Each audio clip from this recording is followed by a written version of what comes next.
नर्मदे हर। नर्मदे हर।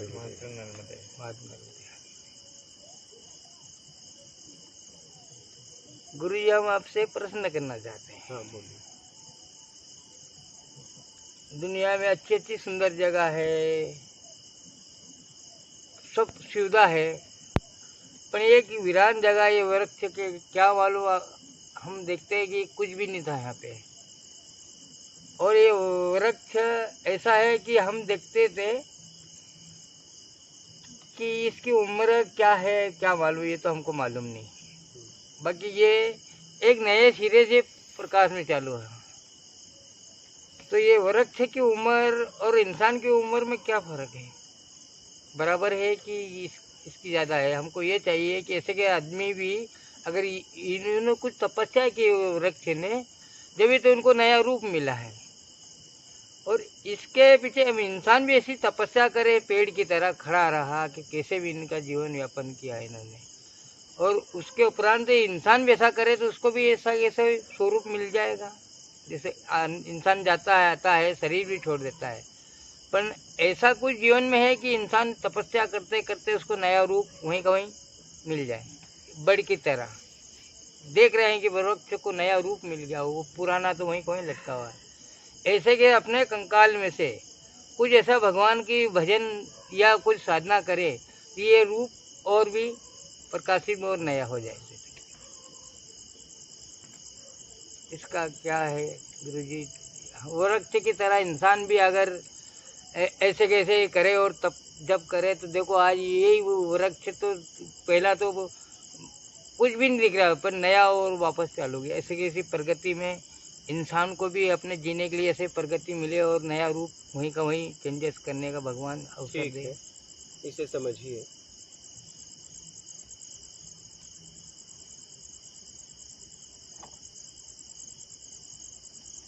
इसके बारे में देखिए ऐसा है, मैं यहाँ पे आया तो मैं बचपन से सुनता था कि बड़ के पेड़ को देव वृक्ष मानते हैं, लेकिन बचपन की बातें बस मानना था, मैं समझ नहीं पाया।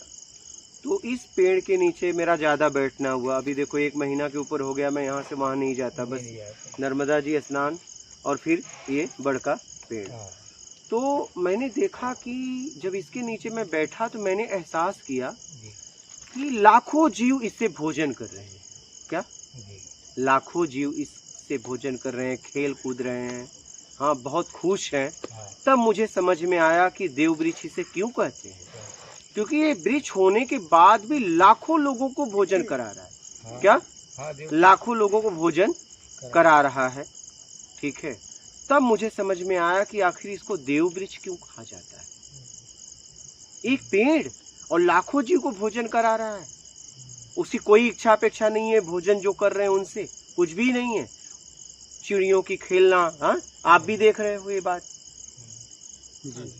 आप लोग भी महसूस कर रहे हो कि देखो कैसे हजारों लाखों जीव भोजन भी कर रहे हैं, खेल रहे हैं, कूद रहे हैं, और क्या छांव है, और 24 घंटे ऑक्सीजन देता है। देखिए समझ रहे हैं। तब समझ में आया कि इसे देव वृक्ष आखिर क्यों कहा जाता है। बचपन की सुनी थी, आज जवाब मिला। कहने का तात्पर्य इस दुनिया में अगर कुछ है तो उसके पीछे कुछ राज है, कुछ रहस्य है, उस रहस्य को समझो। आप समझ रहे हो? सब एक से हैं, लेकिन सब एक जैसे नहीं है। क्या? सब अपने अपने कर्मों से अलग अलग शरीर मिला है। आप समझ रहे हो? अपने अपने कर्मों से अलग अलग शरीर मिला है। ऊर्जा वही है, लेकिन कर्मों से शरीर अलग अलग है और सबका काम अलग अलग है। जैसे वही ऊर्जा पंखे में जाती है तो पंखा नाचने लगता है, क्योंकि पंखे का शरीर अलग है। बल्ब में जाता है तो बल्ब उजाला देने लगता है। टीवी में जाता है तो बोलने लगता है, दृश्य दिखाने लगता है। आप समझ रहे हो? मोबाइल में लगाते हो चार्ज करने लगता है। मतलब एक ऊर्जा तो एक ही है सबके पीछे। तो सब ब्रह्म से है, लेकिन सबका काम अलग अलग है। सबको अपने अपने कर्मों से काम मिला है, इसलिए अपने कर्म को ईमानदारी से करो। आप समझ रहे हैं? समझ रहे। अपने कर्म को ईमानदारी से करो। और मैं आपसे बता रहा हूँ कि अब देखिए कि ये बड़ का पेड़ मेन सूख गया, लेकिन उससे डालियां पेड़ बन गई। ये प्राकृतिक है। वैसे ही आपके बच्चे तो हैं, आपकी पीढ़ी, आपके बच्चे आपका हिस्सा नहीं है। आपकी बेटी आपका हिस्सा नहीं है ना है, गुरुजी। तो पनप तो रहे हैं। बना दे। आपका शरीर चला जाएगा, लेकिन एक शरीर के द्वारा वो पीढ़ी तो चल रही है। चले।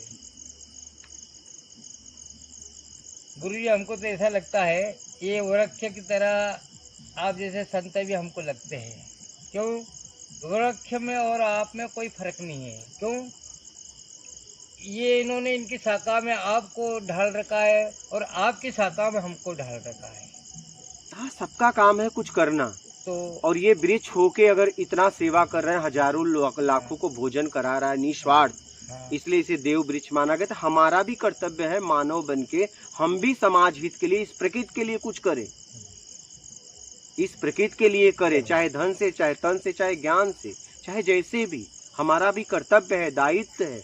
और ऐसा नहीं व्यक्ति अपने परिवार के लिए नहीं, ये तो पशु भी करता है, अपने बच्चों को पैदा करना, पालन पोषण करना, ज्ञान देके उसे छोड़ देना, घोंसला बनाना, चोंच में लाके मुंह में लाके भोजन कराना, ये कोई बहुत बड़ी बात नहीं है।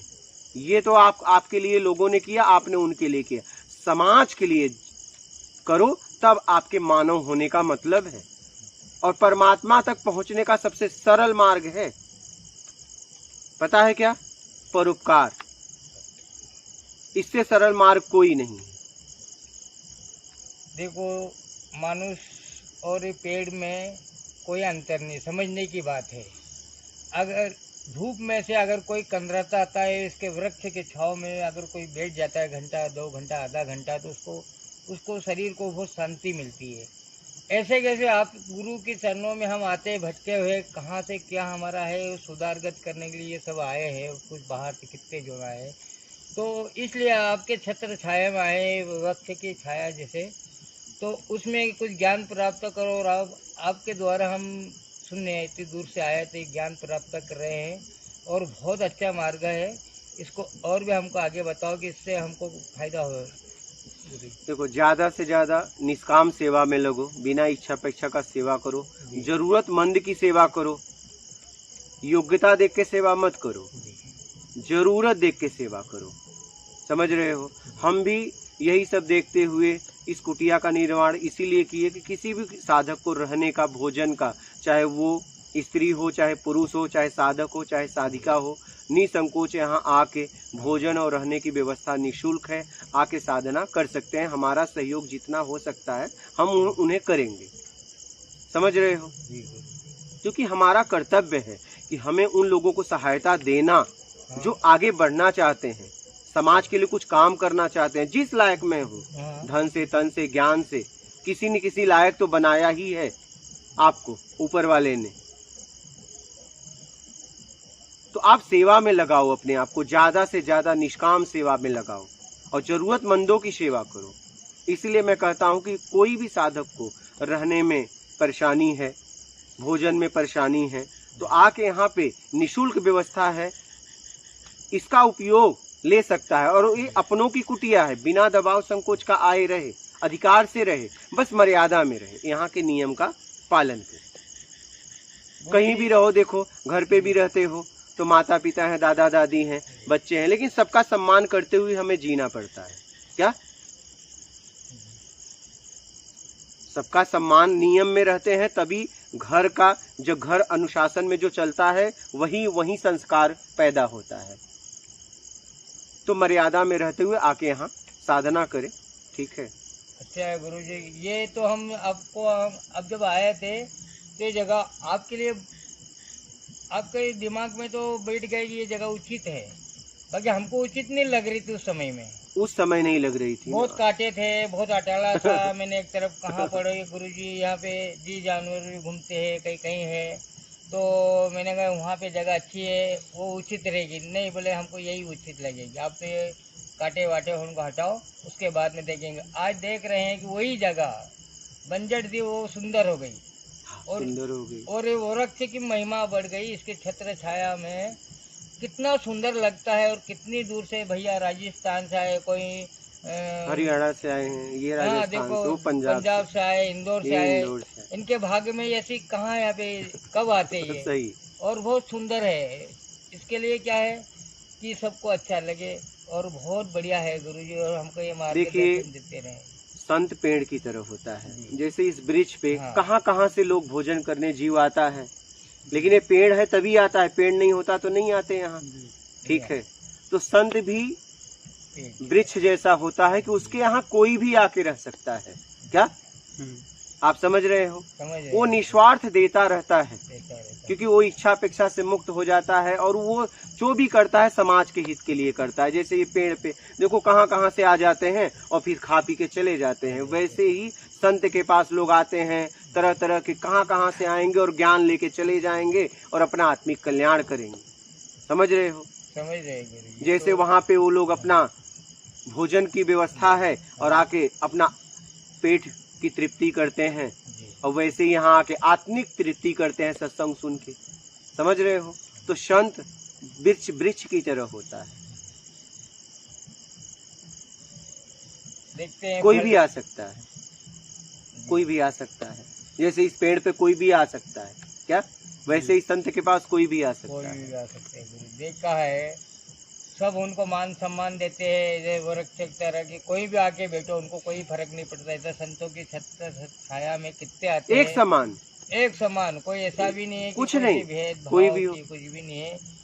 और देखा हमने मैया जी की परिक्रमा में भी देखा हमने की है। हमारे पास तो कोई नहीं, बाकी भोजन की व्यवस्था और सोने बैठने की संतों के पास इतनी सुंदर व्यवस्था संत करी। वही है जो भेदभाव नहीं रहती ना है। करे। जैसे ये वृक्ष भेदभाव नहीं करता, कोई भी आके इस पे बैठे, कोई भी उठे, कोई भी खाए पिए, लेकिन ये किसी को नहीं कहता कि तुम जाओ।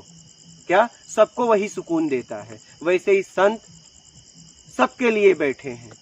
संत हुए, नदियां हुए, झरना हुए, ठीक है, पेड़ पौधे वृक्ष, ये जितने भी प्राकृतिक हैं, ये संत भी प्राकृतिक है, क्योंकि वो प्रकृति में हो जाते हैं। बहुत अच्छा है। इसलिए ज्ञान लो, अपना आत्मिक कल्याण करो। और आप लोग भी आए हो, कुछ कहना चाहते हो तो कह सकते हो, ठीक है। कुछ बोलना चाहो तो बोल सकते हो, बोलिए। ठीक है। यहाँ की व्यवस्था उचित है, कोई भी आके, यहाँ का माहौल अच्छा है, साधना करे, ठीक है, और आओ अपना आत्मिक कल्याण करो। जीवन के लिए सुविधा तो सब देखते मेरा भाव यही है कि लोगों को ये सहयोग मिले और अपने साधना में स्तर आत्मिक कल्याण के लिए ऊपर उठें और अपना आत्मिक कल्याण करें।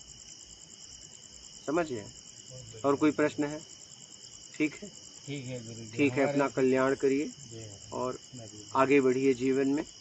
जिंदगी का मतलब है जिंदगी को समझना, यही हम जिंदगी तो है। आपकी छत्र छाया में ऐसी सेवा करते रहे, मैया जी से ये आज्ञा करते हैं, कोई बाहर का है और हमरे से कुछ थोड़ी बहुत सेवा है आपके चरणों की, और संध्यान में तो चलते रहेंगे।